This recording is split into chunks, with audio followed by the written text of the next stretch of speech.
watching The Final Play from Fox 8 Sports. Welcome back into The Final Play as we are now joined by Doug Sunseri. Doug is a sports attorney of much repute from here in our New Orleans area, and we want to talk a little bit about the lockout ending in the NBA. Ended kind of in a hurry once the lawyers got involved in this whole process. Were you surprised that it ended the way it did? I was surprised that the players had a recognition that this was the best deal they were going to get, and it's only going to get worse. And I think they came to a realization saying, look, this is the best deal, because if we take one later or we take one next year, the BRI, the basketball-related income, might be down in the mid-40s or around 40%. So they knew the deal was going to get worse, and they said, we're not happy with it, and we're going to grab it. And if you looked at Derek Fisher's expression and Billy Hunter, they didn't look like they won. Well, explain to us a little bit in layman's terms what exactly they did get out of this, talking about the players and the owners. Well, I think the biggest thing is the owners, because under the old agreement, the NBA was not a viable business model.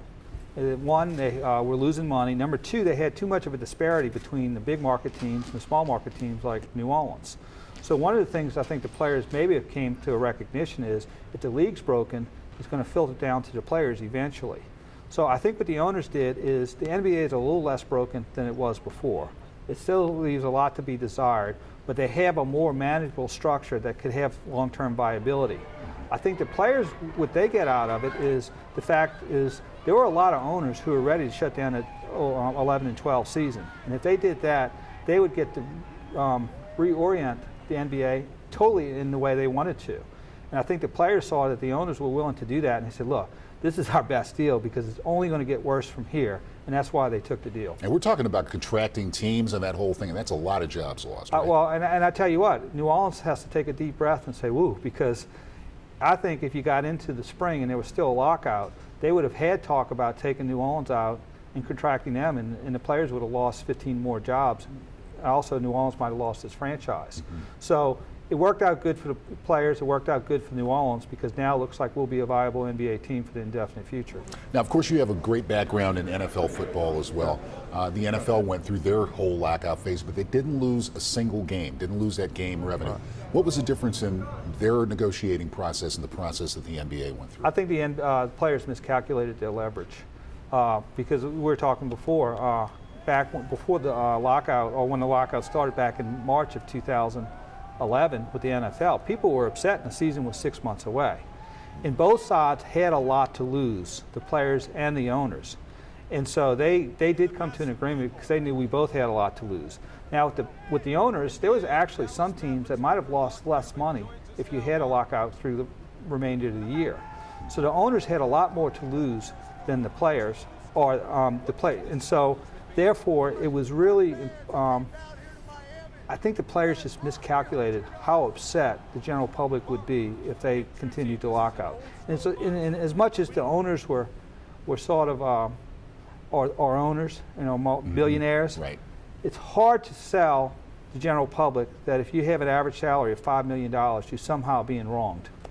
Well, let's talk a little bit about where we go from here in the short term.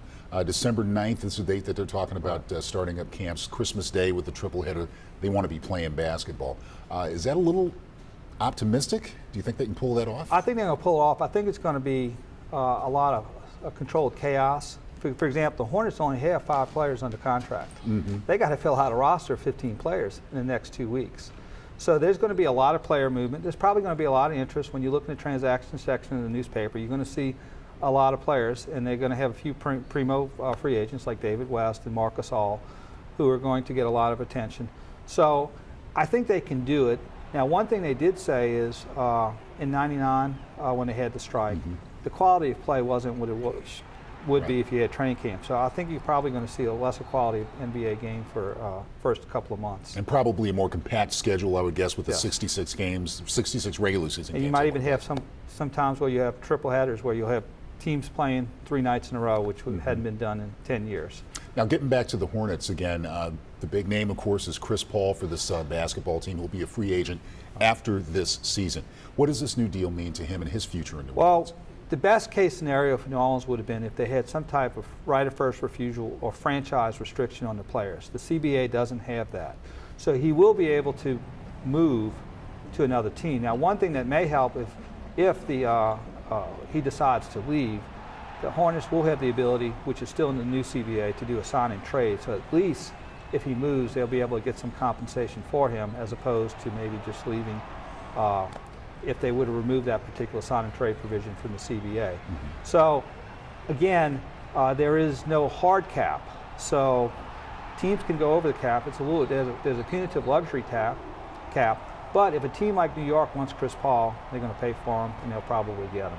Well, of course, the Hornets did gangbusters in season ticket sales, and now that the league is back, they'll probably get to their goals and achieve them. But overall, how much damage do you think the lockout has done, not just in New Orleans as far as NBA basketball is concerned, but around the league?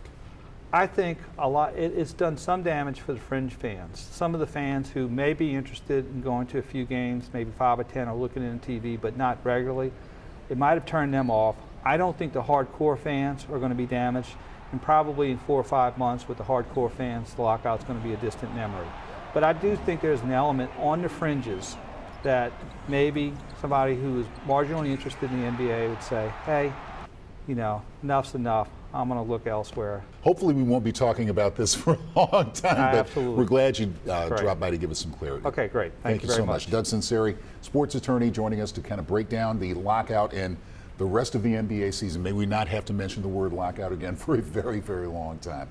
Well, we're not done yet on the final play. After the break, Sean Fazand explains why life just ain't fair. And I'll tell you about a former Saint who is a very special type of special teamer. Double dose of final words coming your way on the final play.